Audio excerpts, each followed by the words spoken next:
you are a B2B service-based business and you are looking to gain clients, create more impact and more revenue in your business, to amplify your marketing message with Campbell Rapin. This week, we're going to take you through to build an audience of buyers, mastering your marketing message, and making that convert consistency, well, on the inside.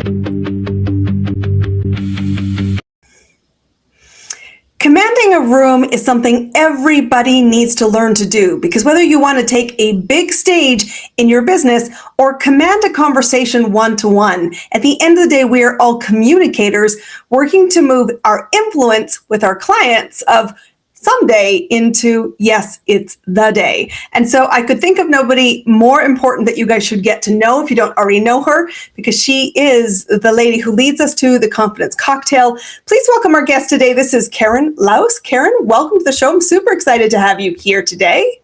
Thank you, Christine. I am too. I love what you're all about, because you have a great mission to impact millions, and many millions at that, lives, specifically women who really struggle to command the room. So I first want to just ask you as we kick off, why is this specifically a women thing, or specifically for you, the lane that you really feel needs attention and your energy behind it? Many years ago, I was tongue-tied in a boardroom, even though I was in senior leadership. And this is truly my origin story, because I couldn't get the words out. And my boss shut down the meeting, and I was completely mortified. And after she pulled me aside, she goes, "Karen, you didn't trust your gut. You could have just tabled the meeting." And in that moment, I thought of one thing. Wait, what? I could have just tabled the meeting? And then the second thing was, why do I keep asking for permission? And that was truly the day that I set out to change. And what I have found is that there are many people like me, and keep in mind, or I will say, I didn't say this yet, that I was in a role of significant leadership, commanding stages at Google and Netflix, etc. And yet, in certain situations, I could not get the words out. In that particular case, I didn't agree with what my boss had asked me to present, but I didn't say anything because I was taught, you just figure it out.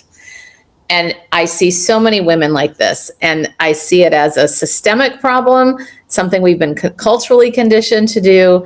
And that is why I am on a mission to reach 10 million women, to overcome that self-doubt and speak with confidence. And I realized I can do it, so anybody can do it as well. It's as simple as a skill to learn. And I invite you to do so. So one of the big disconnects is exactly the origin that you experienced. I had the capability, I had the knowledge, I had the insight and a voice in the room that was needed. But sometimes our presence mismatches that. Why do you think we're so blind to how others perceive us? Most of us aren't interested. Well, I shouldn't say we're not interested. Most of us aren't conditioned to look at ourselves from a personal growth perspective. I think there's something like 10% people in the world are ones that are actually pursuing personal growth.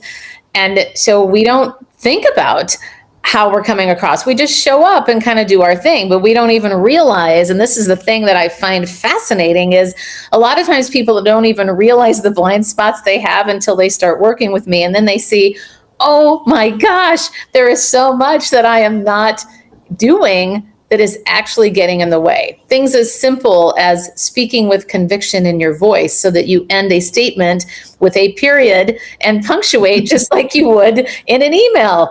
But we end these question marks and it sounds a little unsure. And then people don't see that as a trusted, credible leader. And something that we don't talk about very often is, how do you build trust and credibility? Most of us think about we have to bring our accomplishments to do that.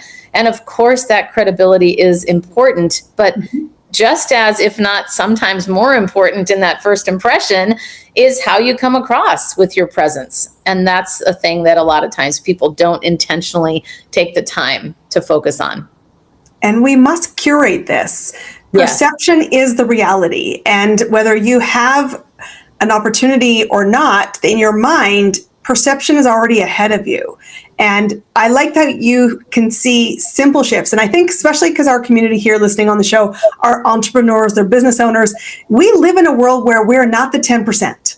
that personal development is not the norm outside, nor is our focus and obsession with AI, truthfully. The rest of the world isn't in the same space. And yet, you should know, Karen, for this simple reason. If your perception is costing you opportunities, this is a skill. This is a choice, and this is your personal development opportunity. So when you're in the room, you talk about physical presence and ending your sentences with a period, not a question mark. Mm-hmm. What else can we do to be perceived as the leader we want to be and truly already are? What do we need to do? What are some key steps? One of the first things is simply to walk into the room. And as you have taught me, Christine, and reminded me, I belong in the room. Yes. You belong in the room. And one of the ways from a physicality perspective is simply to put your shoulders back. And when whether you're seated or standing, frankly, making sure that you have an open posture. Don't have your hands clasped or crossed or in the fig leaf position in front of you. That is such a passive position. So remember, just like natural conversation, we use gestures to illuminate the things that we're saying.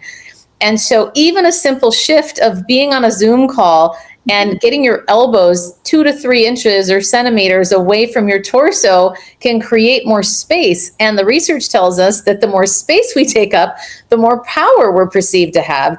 And I just love the fact that those of us continuing to work on this, we don't even have to have that confidence or power right away. We have to step into it sometimes first to really embody it. So remembering to use those gestures. And then the other thing is to remember to have a lightness to your expression, because we have to have that balance between warmth and assertiveness. Mm-hmm. We can't be too heavy on one end or the other. A lot of times, though, we walk in stressed to meetings and it shows all over our face. Game face. So we have to remember, it doesn't mean you have to be smiling like a clown from ear to ear, but it is simply that people do business with people they know, they like, and they trust. And a physical reflection of that is very much captured in the face. One of the early lessons when I was teaching presentation skills, I used to teach this corporately. And one of the biggest things we talked about is the take up space piece, and how it is important to relax the hands, to keep your feet wide apart, to really start there. And it's so important to ground yourself. And that's what I'm hearing from you, to ground yourself in the space. You can be all the things, because we will still feel the churning stomach. We will still feel the anxiety. Maybe the pressure is also in this equation because we understand the consequence of responsibility in that leadership role. But if we center ourselves, take a deep breath and wait till we have it, you will have so much greater impact. And the perception of, I couldn't tell that you felt like you were maybe drowning in your own emotions, because the perception was that you had confidence in it. So I want to ask you this question also about words. How many words, and this tendency we have to say too many? As a recovering rambler myself, I have taught people this trick on how to stop rambling and get to the point. It starts first with something you said a minute ago, and it's the reminder to pause. Because when we can pause in our speech pattern in general, that shows control, it shows calm, and we can be grounded in the things that we're saying.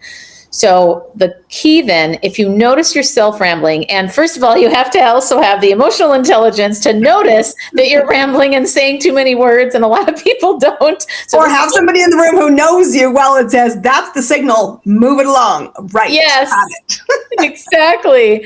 And bonus points for anybody who records themselves in meetings, because that is the best way to see objectively how you're coming across. Even if you only do an audio recorder, that can be super helpful to listen to your cadence. But the thing that I'd recommend is to use that pause to gather your thoughts for a moment. When you notice yourself rambling, stop and say out loud, my point is this. Not only does it help you recalibrate, but it helps the whole audience recalibrate. And it's also known as a pattern breaker, because if people are just kind of going, your brain gets attuned to the person speaking and you start possibly tuning out. And so that pattern breaker is the thing that shakes somebody. And let's face it, we are living in this very low attention span economy right now. And so even if you weren't rambling, somebody might tune out. So saying, my point is this, brings the whole room back as well as you. And it's also directive in its nature, which means I have the leadership to give some value across the table. And I think that's a very great insight. So in order to own the space, take up the space, get to the point, we still often let it just fizzle from there. We don't actually have an ask or have a statement or have a next step. And this tendency is so rampant, as you know. One of my big things is make the ask. Like, it's remarkable what happens when you do that. And yet women, I think I would say conditioned from what you said earlier, is to not make the ask. But how can you encourage us, invite us to do that more often, first off, and more effectively? I have a formula called the confidence key, and it's 4 steps. Number 1 is as simple as figuring out what you want. Oh, the hard one. That's right out of the gate heavy. I know that is a big message that you speak of too. So remembering we can't possibly get what we want if we don't know what it is. So you have to take time to reflect on what that really is. And sometimes it's as simple as putting your hand on your heart and taking a moment and asking yourself, what do I want? The second step is to actually face the doubt or the fears, acknowledge them. And one of the exercises that I really like is called a fear script. It is truly a script between you and fear. So you write down what is the thing that's being said in your negative self-talk or whatever it might be, and then just respond back to that and go back and forth and see what happens. And that acknowledgement can be very helpful. The third one is to prepare. People generally forget to prepare. Why would your audience even care what you're asking for? You have to position things in a way that is a benefit to them. And then the fourth is to make a direct versus passive ask. And I'll share a quick story here. When I trained a lot of sales teams, we would get them into pairs, and their only goal in 1 minute was to pitch the other person to buy their product or service. And I recorded all of these. And after we were all done, I had them raise their hand and asked, how many of you think you made a direct ask? The majority of them raised their hands, and then we watched them back. And we heard things like, well, if you're interested, let me know. Versus, are you interested? Would you like to take the next step? Are you open to hearing more about this? And that, to me, I always tell people, if you're going to start a sentence with if, and you think it's a direct ask, it's probably not. You've missed it. Yes. I think that we say that, this is where I know you and I have a lot of commonalities in the impact we want to make. I always think people think they've made offers, which is an ask at the simplest level. And I'm like, I will tell you, that's a passive aggressive, tucked in between 12 layers of something else. It was not clear.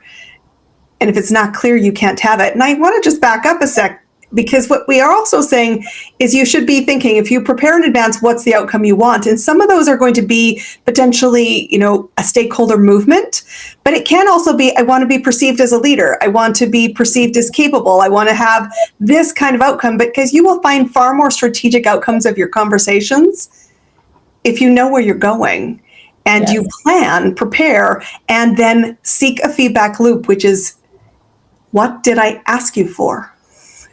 And you might find yourself with a shoe that drops and go, oh, missed this.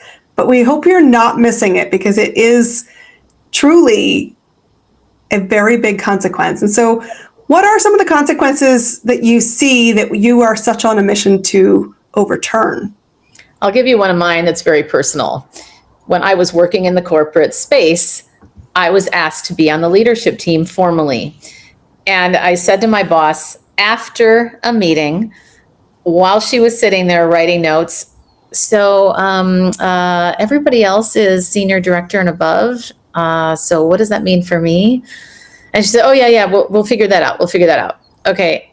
That's the way I asked her 3 months later as well. After a meeting, did not set up a time with her. Then 9 months later, I'm in my review and I'm expecting a promotion. She could tell on my face as the review has completed and I did not get a promotion that something was wrong.